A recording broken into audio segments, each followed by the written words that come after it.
Hello guys, nizere ko umeze neza weho udukurikira impande zitandukanye z'igihugu, ikaze kuri Ndigi News. Ni ibyishimo ku banyarwanda. Nyakubahwa Perezida wa Repubulika y'u Rwanda Paul Kagame uyu munsi akaba yagize isabukuru ye y'amavuko. Umunsi nk'uyu umwaka w'igihumbi kimwe magana cyenda mirongo itanu na karindwi nibwo yavutse, avukira mu karere ka Ruhango. Mama we akaba yitwa Esther Bisinda, naho papa we akaba yitwa Deogratias Rutsagambwa. Perezida Paul Kagame uyu munsi akaba yujuje imyaka 68. Ni ibyishimo ku muryango we ndetse n'abanyarwanda n'abandi bamukunda batandukanye. Perezida Paul Kagame ni umugabo wamenyekanye ubwo yabohoraga u Rwanda mwaka w'igihumbi kimwe magana cyenda mirongo icyenda na kane.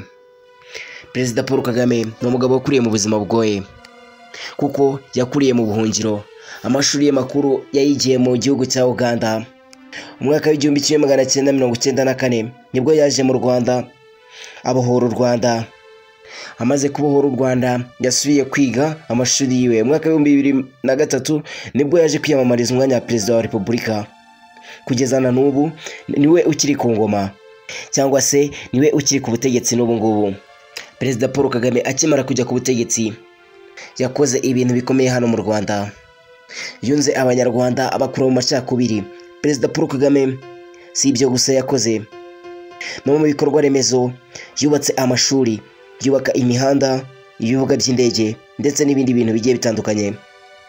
Ni umugabo ukunzwe n'abatari bakeya kubera ibikorwa bye cyangwa se imirimo yiwe akora. None uyu munsi tariki 23 Ukwakira akaba yujuje imyaka 68 ye y'amavuko.